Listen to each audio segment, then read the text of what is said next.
Welcome to Dodgers Daily. Casey Porter here. So glad that you decided to tune in. Hey, fans, we have a very, very, very special guest today. One guy that I got to see quite a bit when the Dodgers first moved to Oklahoma. That is catcher Jack Murphy. He's now a scout in the system. So, Jack, I am so super pumped to get to talk to you today. So thank you for joining. Yeah, of course. Couldn't be happier to be here. Okay, first of all, really cool. 2016, I got to see almost every single game when the Dodgers first got Chris Taylor.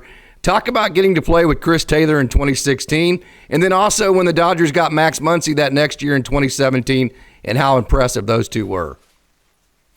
Yeah, I mean, I think, now is a little easy to look back and be like, man, Chris really was a special player. It was a unique time, I think. There were a lot of departments.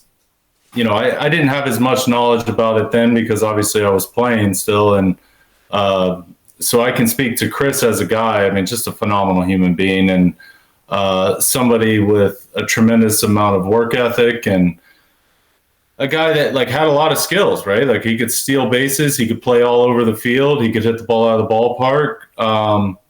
When we got him, when you're in AAA, there's always an influx of guys. There's a roving, 10 guys that are constantly rotating through the waiver wire that you get for 2 weeks, and you never know how long someone's going to stay. And Chris was one of those guys that he's a quiet guy by nature, and just watching him play, I think he made everyone better because he's a blue collar guy, blue collar player. And I don't know if during that period of time in AAA, if anybody really thought he was going to do all the things that he did in the big leagues. We knew he was a great player, but you got to get opportunity too. And no kidding. With the amount, with how well he played, I think it really forced their hand to give him some opportunity and the ability to play so many different positions at a high level. It's no shock that he's had all the great moments. He's a World Series champion. Had that walk-off against St. Louis in the wild card game. And even to this day, you see him contributing on a nightly basis. So just a special player and a special person. Max Muncy, of course, I got to see him going all the way back to Baylor, and he just seems like he went like 100 for 100 against OSU every time I got a chance to see him. But he was super impressive when he came onto the scene in 2017 too, wasn't he? 100%. I mean, Max was one of those guys that put together better at bats than everyone else. And I think when he was with Oakland, he didn't get a ton of run. I'm not sure if he played a little bit of indie ball before he came in 2017, but I think it was trending that way before we signed him and brought him over to Oklahoma City. And, watching him go about his work, watching how talented he is, I think the most underestimated aspect of Muncy is that he's an extremely athletic person. Yes. He doesn't necessarily look it, but this is a guy that runs really well, that moves laterally extremely well. And he kind of had a Freddie Freeman type of approach at the plate. And I still think even right now, if he wanted to sacrifice some of the home runs, he could hit 300 in the big leagues. I agree. His role and what the organization has tasked him to do is to hit the ball out of the ballpark and get on base. And he's exceptional at that. I think he was exceptional at that with Oklahoma City. And Max is another guy, I think it's unique speaking about these two guys because it's something that I've had to learn in scouting is it's as much about the person, if they're going to reach their ceiling as a player. And with these two guys, they're just exceptional people. And, it's a testament to them, all that they've been able to accomplish with, the cards stacked against them. I mean, when you're bouncing around teams in AAA, it's not easy, especially with a championship caliber team, to get opportunity and to put yourself in a position to be an everyday player. And both of these guys have done that. And they both have that edge to them in a different way, but they definitely have that, don't they? 100%. I mean, these are the types of guys that you want when the game's on the line in the World Series and the highest stakes, because they got slow heartbeats and they're not going to be overwhelmed by the moment, and they're always going to play hard. And I think that's why they've had as much success as they've had on top of their talent. But I mean, they're just really, really hard-nosed guys. And that's what we try to get as much as anything with this organization. That's what translates at the major league level. You mentioned the game on the line. You got to play with one of my favorites, Charlie Culberson. Hey, how did it feel? What was it like? Where were you at? I mean, what was it like when you saw him hit that home run in Ben Scully's last game to win the NL West? That was cool, wasn't it? Oh, man, that was the best. Charlie is one of my all-time favorite teammates. We've seen what he's done when he went to Atlanta after he was with us. And Charlie, he's anytime you see someone that's been in AAA, if you're playing with them in AAA, you see them go to the big leagues, you see them have a moment like that. It makes everyone just push a little bit harder because you're just one opportunity away from having that. Charlie is an exception because that guy was just, you can ask anybody that's ever played with him.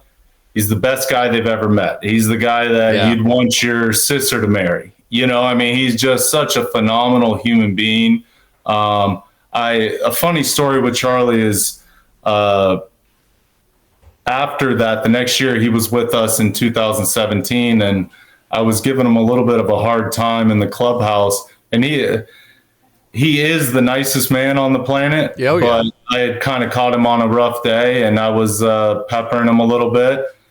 And I said, "Hey, Charlie, you got to turn the page, man. Hitting that walk-off, that was last year. You got to turn the page." And he snapped back at me pretty hard, and his guilt got the best of him. The next day, he gave me a Yeti that had that logo of him finishing, that iconic finish. Oh yeah. Yeah. And I still have that cup to this day. It's one of my favorite pieces of memorabilia that I have. Is Oklahoma City a pretty cool place to play AAA? I know it's neat having Tulsa and Oklahoma City within about 100 miles of each other, but is Oklahoma City welcomed pretty well by the Dodgers organization? Oh, they couldn't be a better affiliate. Couldn't be a better city. I thoroughly enjoyed my time there. I know it's one of the favorite road cities for the opposing players in AAA. Great park. There are not enough compliments I can give to the city of Oklahoma. They were always super welcoming of me. And I know over the entirety of our affiliation as an organization with that city, that everybody's just thrilled. The people there, I think it's a really important step for guys to go through Oklahoma City because it's a big league city. It is. It's a major league city, and the people there, they treat you with, so much respect, arms wide open. So I think it helps guys a lot in understanding how far reaching the fan base is for the Dodgers, and also just getting a feel for different parts of the country that maybe they would never experience otherwise. No doubt about that. Of course, you went to Princeton, which is a long ways away from Oklahoma. And so coming out of Princeton, being an Ivy League school, I'm sure you had a million different things that you could have done with your life. So why did Jack Murphy decide to go the baseball route? I'm from Polk County, Florida. Grew up in Lakeland, live in Bartow, where I went to high school. During that period of time, we had the Indians in Winter Haven, the Tigers in Lakeland, the Reds in Plant City. There were a lot of major league players in this area. And this is a sneaky baseball town. Chris Sale, Steve Pierce, Andrew McCutcheon, a lot of Matt Diaz, a lot of big-time players grew up here. A lot of major league players live here. And my dad, it's hard to find people to throw you batting practice and hit ground balls and get ready for spring training. My dad was one of those guys. We had a group of people a group of players that my dad would throw batting practice to when I was 5, 6, 10 years old. John Flaherty, Ken Ryan, Rafael Bornegal, who came up with the Dodgers and debuted with the Dodgers. And, I grew up in baseball. My dad was the biggest baseball person on the planet.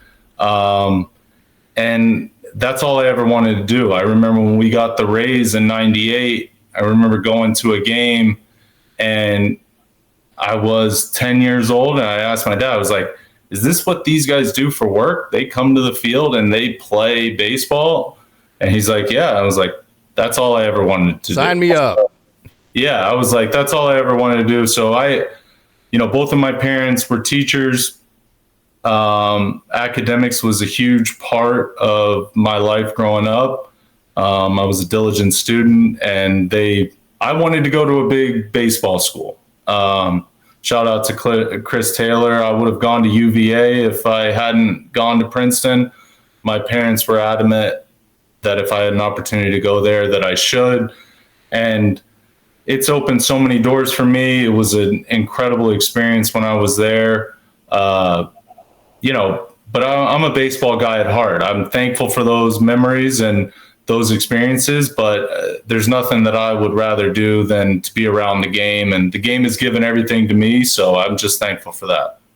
Nobody knows the minor league grind better than Jack Murphy, which I would have to think really helps when you're scouting because, man, I mean, you lived it. I mean, you mentioned you're a baseball guy, and you have to be a minor leaguer. So would you kind of explain to people what that minor league grind is actually like for players like you that are just looking for opportunity and you're in an organization that doesn't have a whole lot of it? What's it like when you have to grind every day in those kind of high stakes? It's tough, and I think now being on this is my 5th year on the pro scouting side. So I just cover guys that are in affiliated baseball. And I am adamant myself about never forgetting how hard it is. Yes. Because it's really hard. And the standard and the conditions have certainly improved for guys, especially since they've been adopted into the Major League Union. But it's hard. If you're going to ride 12 hours on the bus and get off the bus and play a kids' day game at 11 a.m. or your hotel's not ready when you get there at 3 o'clock in the morning and you're running on 5 hours of sleep, it's a very, very tough environment. And you've got people from all over the world vying for those 700 and I guess it used to be 750, but 780 spots now. It's tough, man. Yeah, those memories that those guys have and the relationships that they form over the years in the minor leagues, there's nothing like that. Those relationships will last a lifetime. Every hard experience that they have, that they go through, they're going to be better for later in life. There's obviously, I tell people all the time that there's an expiration date on your career for everyone. And if you're the best player in the world, then age is going to get you. If you're not that good, then that's what's going to get you. Yeah. So it's like, it comes for all of us. But those experiences, those are the ones that stand the test of time. Those are the ones that make you better as a family person, make you better in whatever you do after you're done.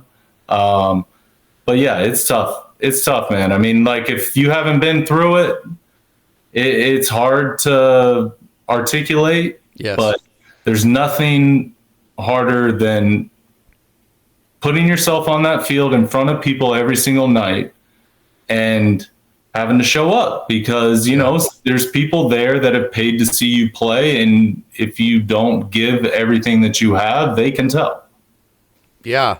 So talk about how, of course, you're with the Dodgers, how you became a scout in the Dodgers system in 2020. Yeah. So I was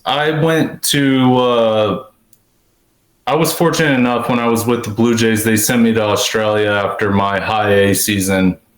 I played winter ball over there 5 years, played 1 year in the Dominican, I got released from the Marlins in 2019, played winter ball in Sydney that year, had gotten engaged before we went out there. And,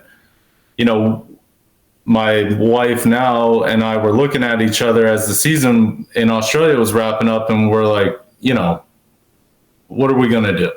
Are we going to go to Indy ball, or, we haven't got a call. It's January, February. So Clayton McCullough was with Toronto when I was with Toronto. He and I have been around each other and have been good friends for a long time. He was the field coordinator with the Dodgers when I was there as a player. And I reached out to Clayton, and Clayton referred me over to Galen Carr, who heads up a lot of our Japanese scouting now and ran the pro department. And he hired me in March of 20. And, he was someone that I had known when I was here as a player. And,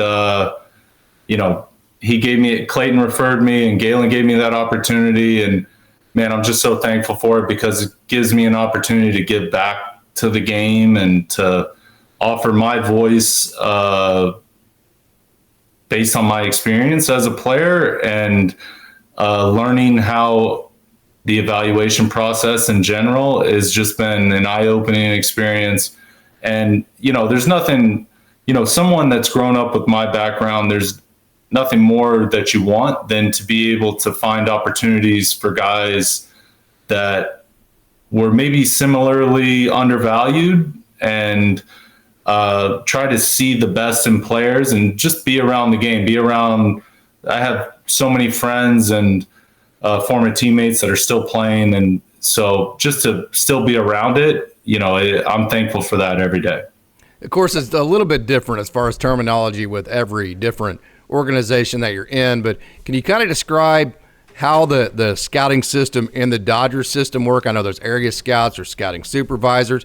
You have cross-checkers and all that. So kind of explain what your job is and how the scouting system with the Dodgers works in general. So I can speak on the pro department. In the pro department, we have roughly 20 plus pro scouts, and we're each assigned 2 to 3 organizations, and we cover those organizations from top to bottom. So we try to see every team within that organization, from rookie ball in the Florida Complex League or the Arizona Complex League, all the way to the big leagues. Put a report in on on every guy we see. And that way, when the trade deadline comes around, or a waiver claim or something like that, we will get, we'll have a array of opinions on the player. And then there's guys that they have maybe one organization, and they'll cross-check 2 or 3 organizations based on if somebody saw someone and they really liked them, they offer another opinion. The scouting aspect is one. The way we try to think about it is it's one piece of the pie. Yeah. You obviously have analytics has an opinion of the player, pro scouts have an opinion of the player, medical has an opinion of the player, and you're all trying to forecast future value. And that's really where the Dodgers are exceptional, is that there's not one piece that's valued over the other. It's a collaboration of information, and all information is good. I know today there is everybody wants to fall on one side of the argument, whether it's analytics or old school view. It's like, we don't look at it like that. We look at all information as being valuable to make the best decision for the organization. Does it help? I would imagine if you have different teams, it probably helps having a AAA affiliate and a AA affiliate about 100 miles apart from each other. You can probably check out more than one of the other teams, that being the case. Yeah, 100%. I mean, we spend roughly 150 nights a year on the road. So, anytime the affiliates are close, that helps. Yeah, certainly. But we don't mind going. At least me personally, I'm a fan of seeing guys play in the harshest environments because I think that really brings out the best in them, and it shows to the points we were making with Chris and Max earlier. It really shows character when guys can get off the bus after 10, 12 hours and roll out there, and the game still looks easy for them, and they're still playing they have a high motor, they have a high level of intensity. That translates because the major leagues isn't easy either. It's certainly hard to perform in the major leagues, but the travel's not easy either. Anybody with a family knows how hard, and even the guys that don't have families, it's a tough lifestyle. You may not realize it till you're out of the game from a playing standpoint.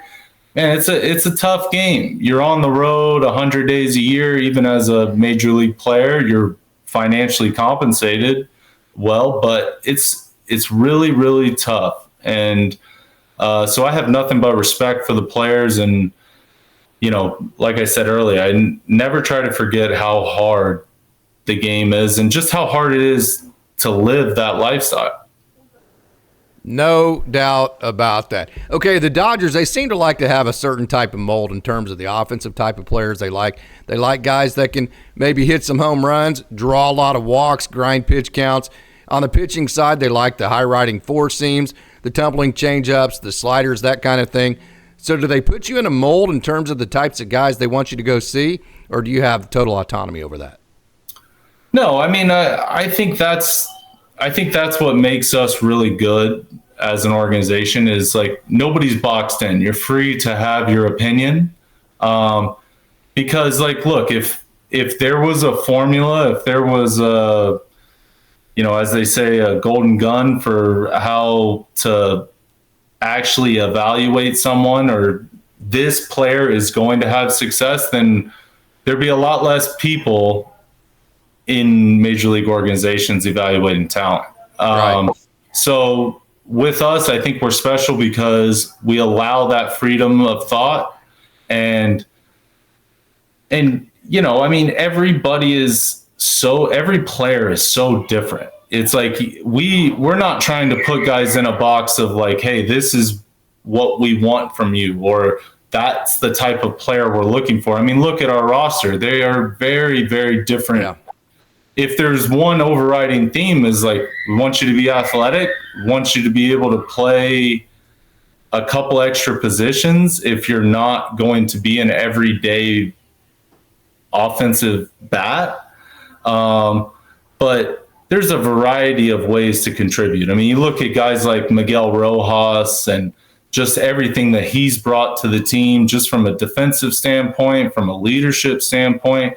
We couldn't put that guy in the same box as, say, Max Muncy or Chris Taylor, or the way we evaluate on the amateur side. So it's always evolving, and I think that's the beauty of our organization is that guys have the freedom to evolve with the game. Yeah. Hey, we're speaking with Jack Murphy, former catcher in the Dodgers organization, a scout currently with the Dodgers. So, hey, Jack, thank you so much for joining. Is there any specific skill set that you mentioned you're not boxed into any type of parameters? Is there a specific skill set that you as a scout look for? Yeah, I mean, for me, I really like to see the guys that it doesn't look like they're having to put forth a ton of effort. The game really looks easy to them. And I know it's cliche, and I'm even hesitant to say it, but to see how guys rebound from failure is extremely important because this is a game of failure. So I like to see the really highly touted players and see how they handle struggle, because you're going to struggle at the major league level. I mean, like the league, there's so much information out there. They're going to identify your weaknesses. They're going to attack your weaknesses. as a pitcher, as a hitter, as a fielder. So how you handle that, that's what's going to ultimately determine how well you're going to succeed. And so for me, I like to see guys that they're the same the whole time. You couldn't tell a difference for them whether they were 0 for 10 or if they were 10 for 10. They're just a very consistent personality.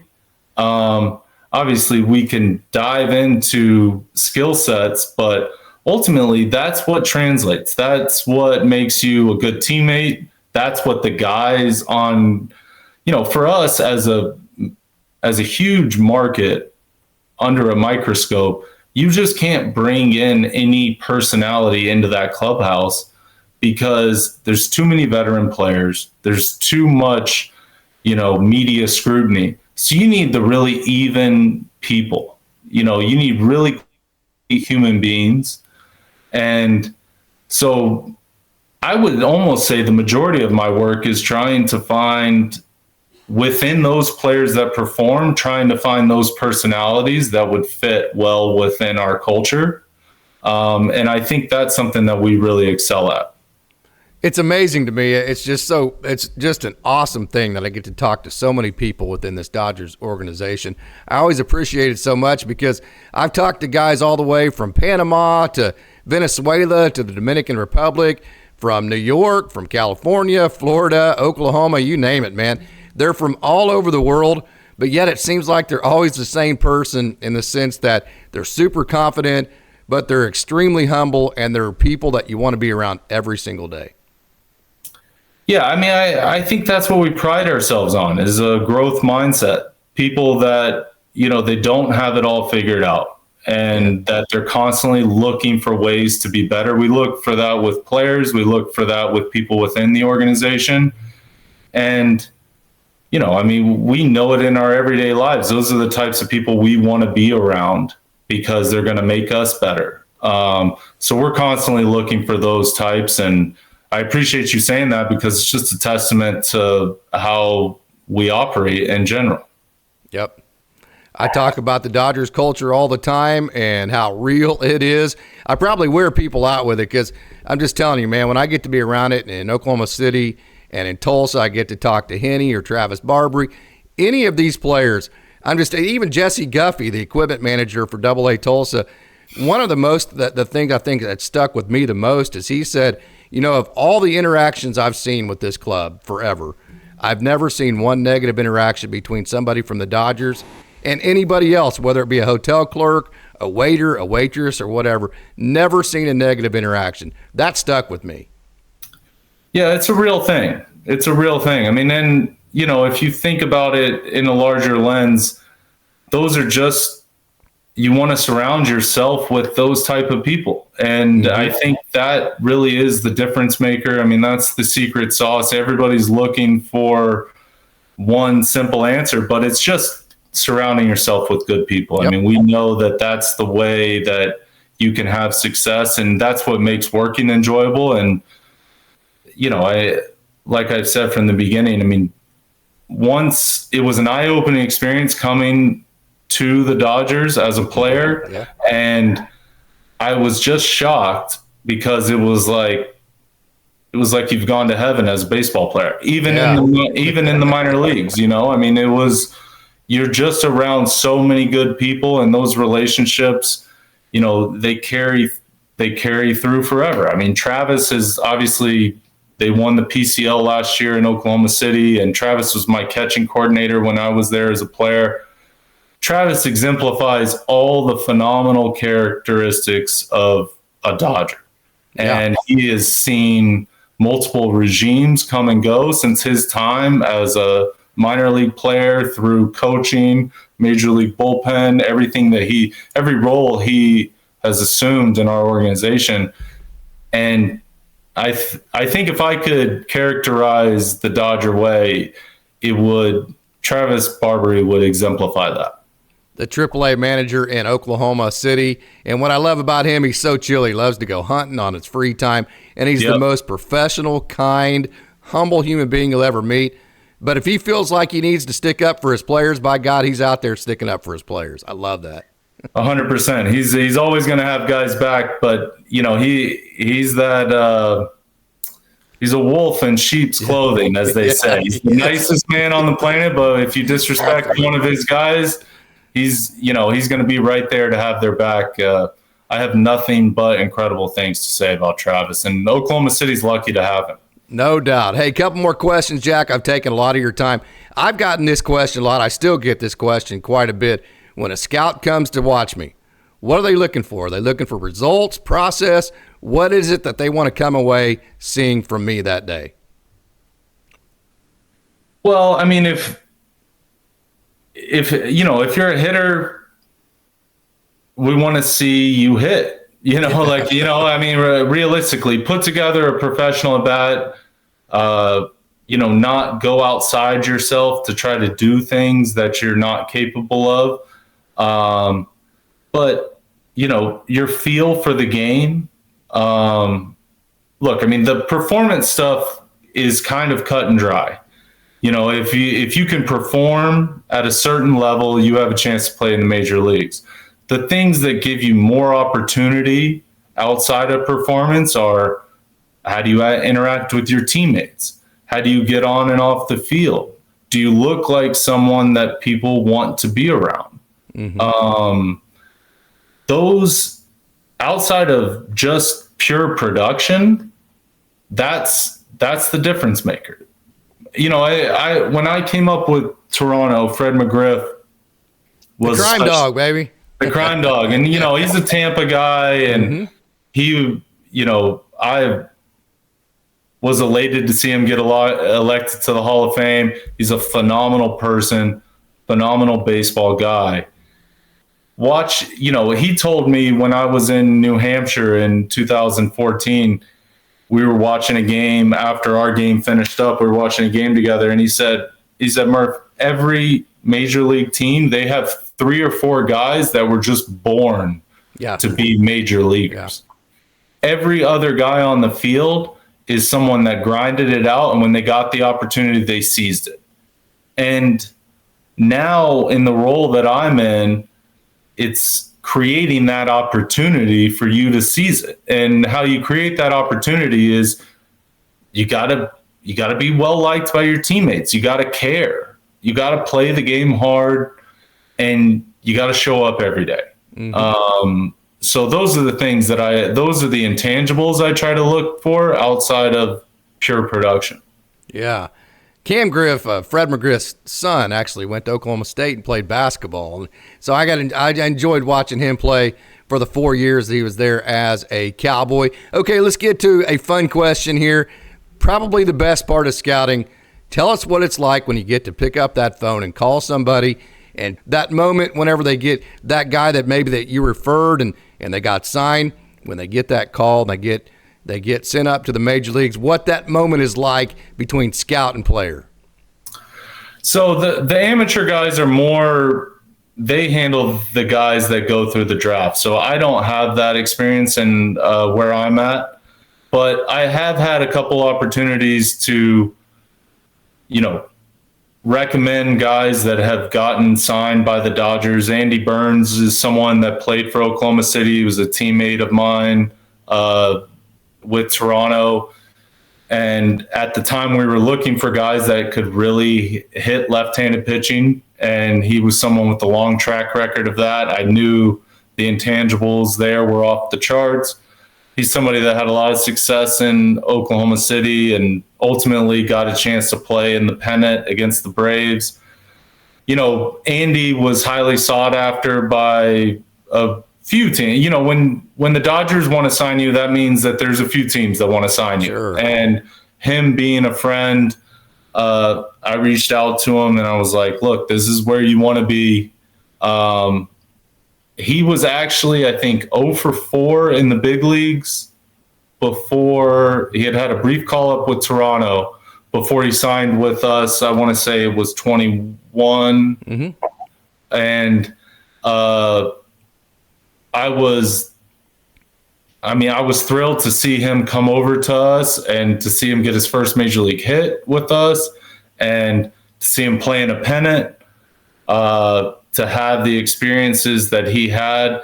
That, I mean, that makes it all worth it, right? Like to scout someone, to know someone personally, and to help them get that opportunity. I mean, it's extremely fulfilling. Last question for me, Jack. Thank you so much for joining Jack Murphy again, joining here on Dodgers Daily, former catcher in the Dodgers system and current scout. Okay, talk about this year's team, what it was like signing Ohtani, trading for Glasnow, getting Yoshinobu Yamamoto, Tio Hernandez, James Paxton, all these guys. Talk about what it's been like just as an organization signing all these guys. Yeah, it's special, right? Like, I mean, we've had an exceptional run of success. And there's been so much hard work that's been put in just to get to that point, to be able to sign all of these guys. The list is endless as far as people that have contributed behind the scenes to making that happen. It's an exciting time to be a Dodger. It makes watching the games even that much more exciting. It's just an incredible team, incredible group of people. If you're the things we were talking about, that goes on at the major league level, where these guys come in and everybody is just blown away by how as talented a group as they are, just what incredible people they are and how they treat everyone with respect. It's an exciting time to be a Dodger.